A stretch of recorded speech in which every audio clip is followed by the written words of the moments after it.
Hello. मैं doctor Saroj Gupta राजकीय मीरा कन्या महाविद्यालय उदयपुर में इतिहास विभाग में एसोसिएट प्रोफेसर हूँ और आज मैं आपको प्रथम वर्ष कला के द्वितीय प्रश्न पत्र के टॉपिक अलाउद्दीन की बाजार व्यवस्था के बारे में बतलाऊंगी।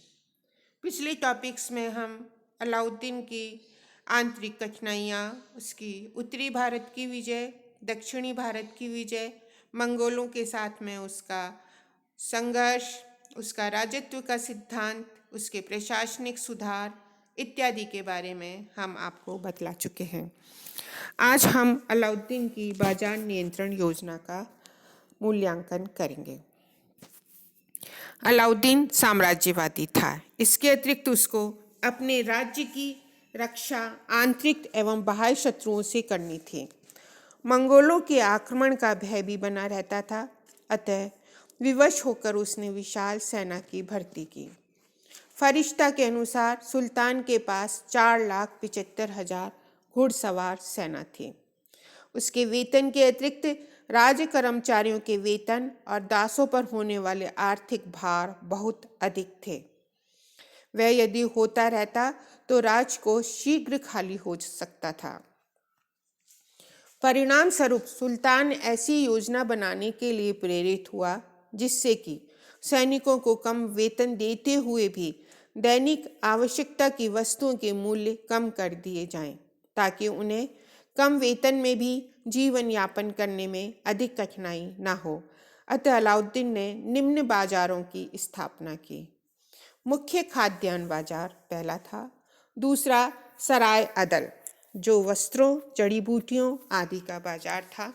तीसरा घोड़ों, पशुओं, दासों के क्रय विक्रय का बाजार। चतुर्थ अन्न उपयोग की वस्तुओं के लिए स्थापित बाजार।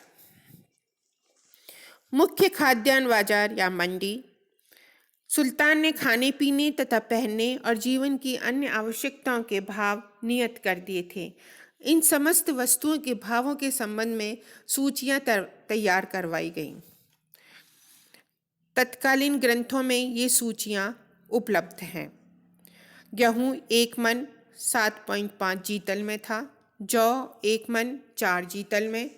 चना 1 मन 5 जीतल में था। चावल 1 मन 5 जीतल में। माशा 1 मन 5 जीतल में था। खांड 1 सेर 1.5 जीतल में था। मक्खन 2.5 सेर 1 जीतल में था।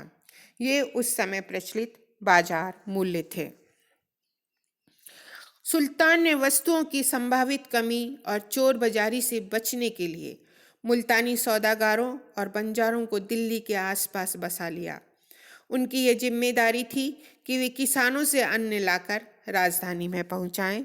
उनको राज्य की ओर से निर्देश थे कि वे किसानों के पास उतना ही अन्न छोड़ें जितना उनके जीवन निर्वाह के लिए आवश्यक हो।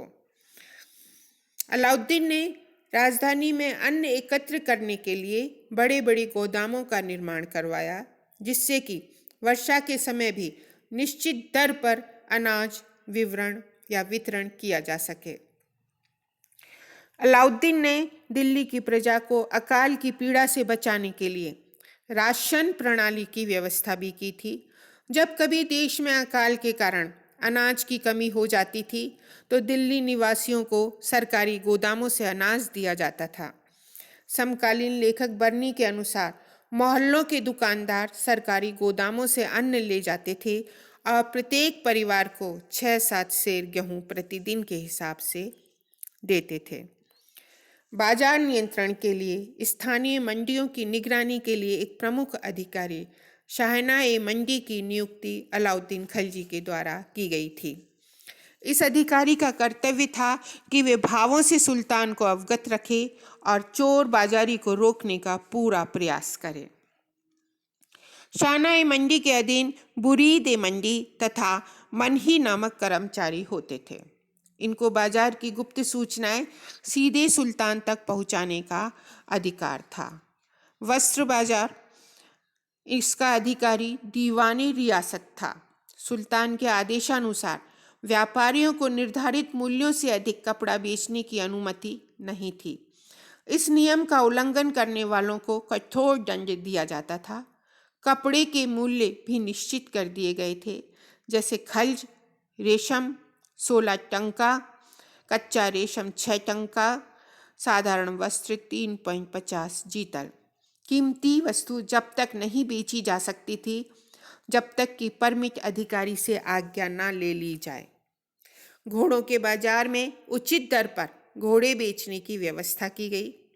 प्रथम श्रेणी के घोड़ों का मूल्य 100 से 200 टंका, दूसरी श्रेणी के घोड़ों का मूल्य 80 से 90 टंका और तीसरी श्रेणी के घोड़ों का मूल्य 65 से 70 टंका तक रखा गया।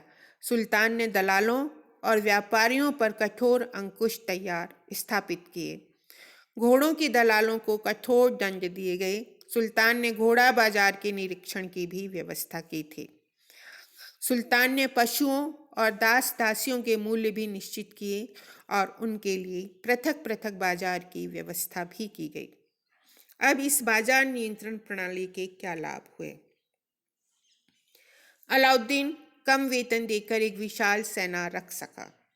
बाजार नियंत्रण से सैनिक आवश्यकता की वस्तुएं उचित मूल्य पर खरीद लेते थे और अधिक वेतन की मांग नहीं करते थे।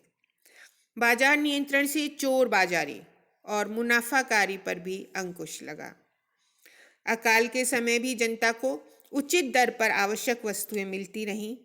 विशाल सेना के बल पर ही वे मंगोल आक्रमणकारियों का सफलतापूर्वक प्रतिरोध कर सका और उनके आक्रमणों से दिल्ली राज्य की रक्षा कर सका था। Doctor AL. श्रीवास्तव के अनुसार अलाउद्दीन के संपूर्ण शासनकाल में रहन सहन का खर्चा कम और लगभग स्थिर रहा।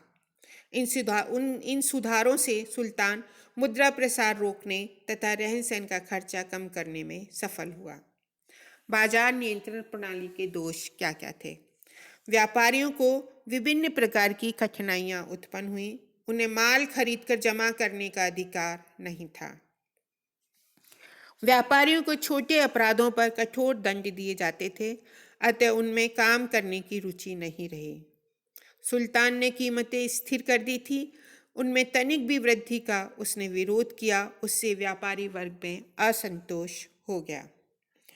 सुल्तान की बाजार नियंत्रण प्रणाली से किसान भी असंतुष्ट थे।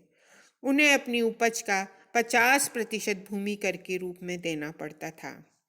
उन्हें अपना अनाज भी राज्य द्वारा बताए गए व्यापारियों को बेचना पड़ता था। किसानों की आर्थिक स्थिति और भूमि के लिए सुविधाएं बढ़ाने के कोई प्रयास सुल्तान के द्वारा नहीं किए गए। सुल्तान की बाजार नियंत्रण प्रणाली में व्याप्त दोषों के कारण यह व्यवस्था अस्थायी सिद्ध हुई। उसकी मृत्यु के साथ ही मूल्य निर्धारण की योजना भी समाप्त हो गई। इसके अतिरिक्त यह व्यवस्था केवल दिल्ली और उसके आसपास के क्षेत्रों तक ही लागू की गई थी, अतः उससे होने वाले लाभ केवल दिल्ली तक ही सीमित रहे। अब अलाउद्दीन खिलजी का चरित्र कैसा था, हम आज उसका मूल्यांकन करेंगे। अलाउद्दीन के चरित्र और कार्यों के संबंध में परस्पर विरोधी मत प्रकट किए गए हैं। के.एस. लाल के अनुसार सैनिक सफलताओं तथा सुधारों की दृष्टि से अलाउद्दीन की तुलना भारत के सुप्रसिद्ध शासक अकबर से की जा सकती है।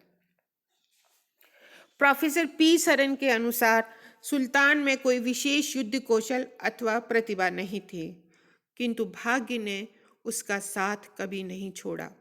उसकी सहायता तथा रक्षा के लिए उसको कई बड़े योग्य राजनीतिज्ञ, सेनानायक तथा हितैषी मित्र मिल गए थे, जिनके सहयोग से वह अपने राजकाज को बड़ी सफलता से चलाता रहा।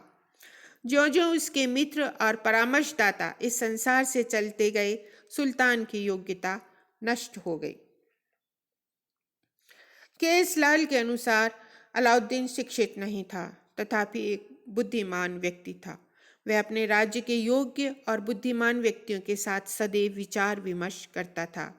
उनकी राय का उचित आदर भी करता था।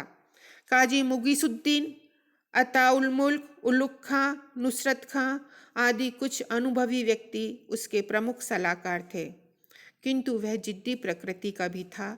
यदि वह किसी कार्य को करने का अंतिम निर्णय ले लेता था तो मित्रों के विचारों की परवाह भी नहीं करता था।